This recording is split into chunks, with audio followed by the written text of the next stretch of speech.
That down. Move on to this, shall we? Continuing on the topic of Warner Brothers. As a part of the big kind of announcements and everything they did about the revenue and whatnot, they also talked about their upcoming plans for the studio, for Warner Brothers Studio, including their branch studios, DC, New Line, what have you. And they have now come out and said, they have officially said, they are targeting 12 to 14 theatrical releases annually across its 4 key labels: Warner Brothers Pictures, DC Studios, New Line Cinema, and Warner Brothers Animation, going forward as the company takes a victory lap following the super second quarter at the box office. In a letter to shareholders accompanying his latest financial results, the company, led by CEO David Zaslav, said the releases will include 1 to 2 Warner Brothers Pictures tentpole based on well-known Warner Brothers IP, 1 to 2 DC Studio films, which we'll talk more about a little bit later, 3 to 4 New Line Cinema releases, including horror and comedy, and 1 to 2 animation titles, and a select number of moderately budgeted original films. Couple things stand out here to me. Again, we're going to not really discuss the DC thing because we're going to talk about the DC thing in a minute. But focus on this. Number one, they are looking to continue on with a higher than 1 film per month average at the box office. They want a robust release schedule. It's interesting how they're divvying this up. I'm curious to know, what do they consider 1 to 2 tent poles based on popular Warner Brothers IP? So I'm curious, big sequels to previous films, because obviously it's not including DC or anything like that. I love that they're going to focus 3 to 4 New Line Cinema releases. I love that. I mean, because when they're talking about we're going to focus on horror and comedy, God, we already talked about Sinners was theirs, right? Yeah. We were talking about Sinners. Final Destination Bloodlines was something they distributed. That was, I mean, in one fell swoop, they resurrected a moribund franchise that they can make more of. Yeah. Exactly. Like they resurrect. And they don't have to use a number. They just have to call it Final Destination something. Whatever. I didn't give a crap about this movie because I don't really like the franchise. And then we saw the previews for it at CinemaCon. And we're like, oh my God, this looks amazing. And it did super well. So that's great. And also the idea that they're going to continue on with Warner Brothers Animation. They're going to be targeting 1 to 2 every year. Is Cat in the Hat theirs? Yes. It is. I think it is. So Cat in the Hat's going to be one of the things. I'm not really interested in Cat in the Hat, but even I got to admit the trailer looks pretty fun and clever. Funny. Thing 32? Thing 3.5, whatever. So that looks pretty cute. So anyway, 12 to 14 films a year.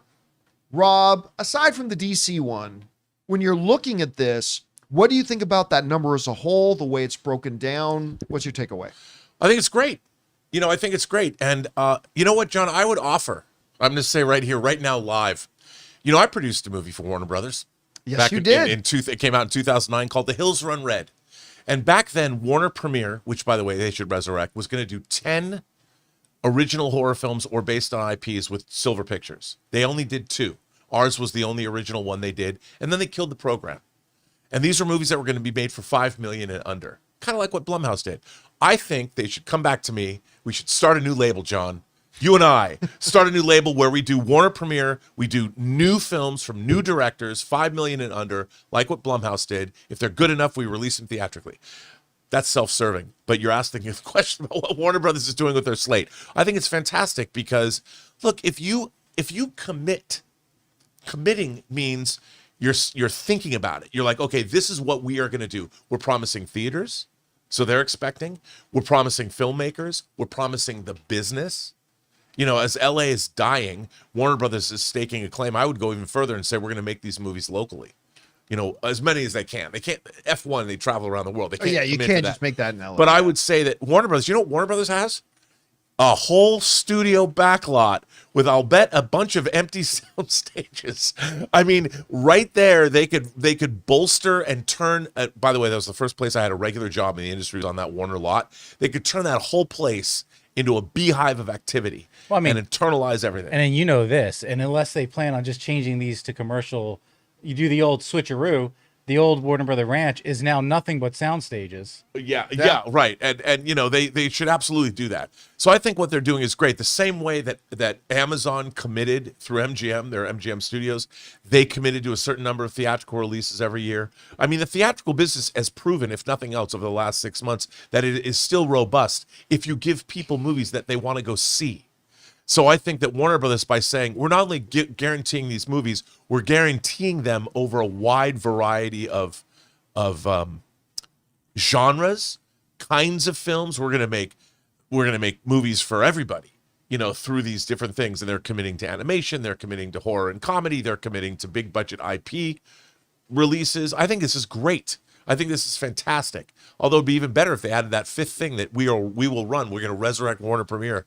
$5 million horror movies. Well, you heard it. We won't say who. We happen to know a certain Warner Brothers executive who does watch our show. So there you go. Make it go happen. see The Hills Run Red. Hand it to us. It's on Scream Factory. We'll make Get you the Blu-ray. millions. We'll make you dozens of dollars. We will. No, Dozens don't of say dollars. that. Don't say that. 5 million or less. All right, guys. Question is for you. What do you think about this? They got a pretty robust plan of 12 to 14 films per year, which, I mean, is equivalent to what they put out in some other years and stuff like that. I think it's great. Whatever you guys think, jump down to the comment section below and let us know your thoughts. Hey guys, thanks so much for watching this video. Make sure you like the video, leave a comment, and subscribe to our channel. And don't forget, we have a daily podcast called the John Campea Show podcast, available on Apple Podcasts, Spotify, or your favorite podcasting app of choice. Go and subscribe to it today so it'll be there when you need it.